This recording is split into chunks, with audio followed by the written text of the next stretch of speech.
Assalamualaikum warahmatullahi wabarakatuh. Kembali lagi dengan saya Rias Wuliani, CGP Angkatan 4 dari Kabupaten Tulungagung akan menampilkan koneksi antar materi pada modul 2.1. Yang pertama tentang kesimpulan tentang apa yang dimaksud dengan pembelajaran berdiferensiasi dan bagaimana hal ini dapat dilakukan di kelas. Pembelajaran berdiferensiasi adalah serangkaian keputusan masuk akal atau common sense yang dibuat oleh guru yang berorientasi pada kebutuhan murid. Pembelajaran berdiferensiasi haruslah berakar pada pemenuhan kebutuhan belajar murid dan bagaimana guru merespon kebutuhan belajar tersebut. Ada beberapa strategi diferensiasi yang dapat dilakukan guru. Yang pertama, diferensiasi konten, yaitu meliputi materi pengetahuan, konsep, dan keterampilan yang perlu dipelajari murid berdasarkan kurikulum. Yang kedua, diferensiasi proses, merupakan kegiatan yang memungkinkan murid berlatih dan memahami konten. Yang ketiga adalah diferensiasi produk, yang merupakan bukti yang menunjukkan apa yang murid telah pahami. Pembahasan yang kedua yaitu bagaimana pembelajaran berdiferensiasi dapat memenuhi kebutuhan belajar murid dan membantu mencapai hasil belajar yang optimal. Pada dasarnya, kebutuhan belajar murid terbagi menjadi 3. Yang pertama tentang kesiapan belajar atau readiness murid, yang merupakan kapasitas untuk mempelajari materi baru. Yang kedua, minat murid, yaitu suatu keadaan mental yang menghasilkan respons terarah kepada suatu situasi atau objek tertentu yang menyenangkan dan memberikan keputusan diri. Yang ketiga, tentang profil belajar murid, meliputi lingkungan budaya, gaya belajar, dan multiple intelligence. Tentang kesiapan belajar murid, di sini terdapat tombol-tombol dalam equalizer, mewakili beberapa perspektif kontinum yang dapat digunakan untuk menentukan tingkat kesiapan murid. Nah, di sini ada tombol equalizer yang pertama bersifat mendasar dan juga bersifat transformatif. Kemudian kesiapan konkret dan abstrak, sederhana dan kompleks.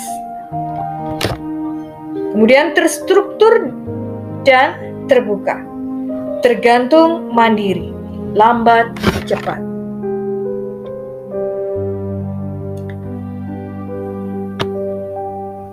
Yang kedua tentang minat murid. Beberapa cara yang dapat dilakukan oleh guru untuk menarik minat murid diantaranya adalah dengan menciptakan konteks pembelajaran yang dikaitkan dengan minat individu murid. Menciptakan situasi pembelajaran yang menarik perhatian murid, misalnya dengan humor, menciptakan kejutan-kejutan, dan sebagainya. Kemudian juga dapat mengomunikasikan nilai manfaat dari apa yang dipelajari murid. Dan juga dapat menciptakan kesempatan-kesempatan belajar di mana murid dapat memecahkan persoalan. Nah, minat setiap murid tentunya akan berbeda-beda. Nah, di sini Tomlinson menjelaskan minat murid terbagi dalam beberapa aspek. Ada seni, kemudian literatur, teknologi, atletik, ilmu sains, matematika, sejarah, ilmu sosial, jurnalistik, dan lainnya. Nah, di sini kita tentunya sebagai guru tentunya melakukan pembelajaran yang berbasis minat siswa. Pembelajaran berbasis minat seharusnya tidak hanya dapat menarik dan memperluas minat murid yang sudah ada, tetapi juga dapat membantu mereka menemukan minat baru. Profil belajar murid.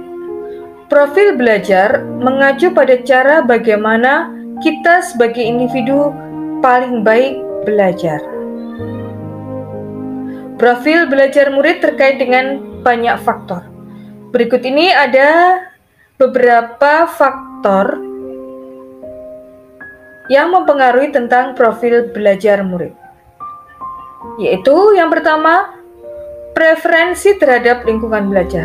Misalnya terkait dengan suhu ruangan, tingkat kebisingan, jumlah cahaya, apakah lingkungan belajarnya terstruktur atau tidak terstruktur.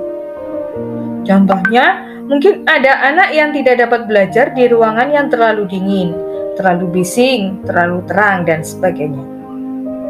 Pengaruh budaya, santai terstruktur, pendiam, ekspresif, personal atau impersonal. Preferensi gaya belajar. Gaya belajar adalah bagaimana murid memilih, memperoleh, memproses, dan mengingat informasi baru.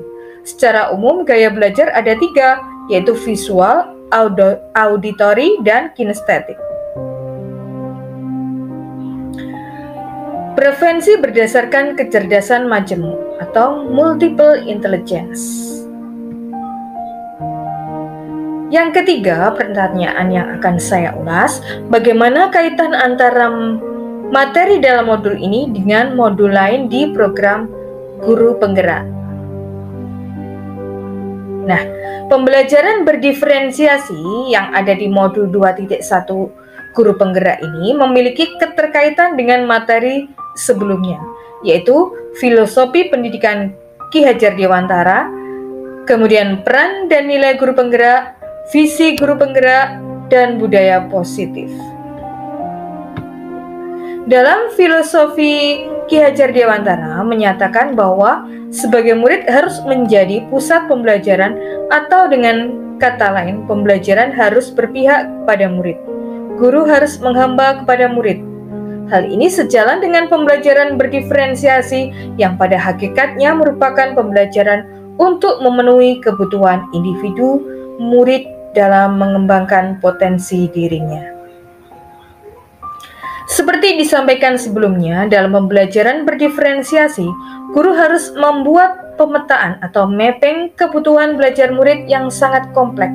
Untuk itu, guru harus memiliki nilai-nilai mandiri, reflektif, kolaboratif, inovatif, serta berpihak pada murid sebagai modal dalam mengimplementasikan pembelajaran yang berpihak kepada murid di sekolah. Di samping itu, guru penggerak memiliki peran yang mendukung penerapan pembelajaran berdiferensiasi. Adapun peran yang dimaksud adalah menjadi pemimpin pembelajaran, menggerakkan komunitas praktisi, menjadi coach bagi guru lain, mendorong kolaborasi antar guru, serta mewujudkan kepemimpinan murid. Guru penggerak memiliki visi untuk melakukan perubahan positif dalam pembelajaran yang berpihak kepada murid, atau pembelajaran berdiferensiasi, dengan strategi pendekatan IA atau inquiry apresiatif, yaitu pendekatan manajemen perubahan yang kolaboratif dan berbasis kekuatan. Perubahan positif yang dilakukan melalui pembelajaran berdiferensiasi. Pendekatan IA merupakan manajemen perubahan yang biasa dilakukan lebih menitik beratkan pada masalah apa yang terjadi dan apa yang salah dari proses tersebut untuk diperbaiki. Hal ini berbeda dengan IA yang berusaha fokus pada kekuatan yang dimiliki setiap anggota dan menyatukannya untuk menghasilkan kekuatan tertinggi. Pembelajaran berdiferensiasi membentuk budaya positif di sekolah. Budaya positif dalam konteks ini dapat didefinisikan sebagai nilai-nilai, keyakinan-keyakinan, dan kebiasaan-kebiasaan di sekolah yang berpihak kepada murid agar murid dapat berkembang menjadi pribadi yang kritis, penuh hormat, dan bertanggung jawab. Budaya positif tidak dapat berdiri sendiri dalam membentuk budaya ajar atau learning culture, akan tetapi terintegrasi dalam pembelajaran berdiferensiasi. Sekian penjelasan dari saya. Terima kasih. Wassalamualaikum warahmatullahi wabarakatuh.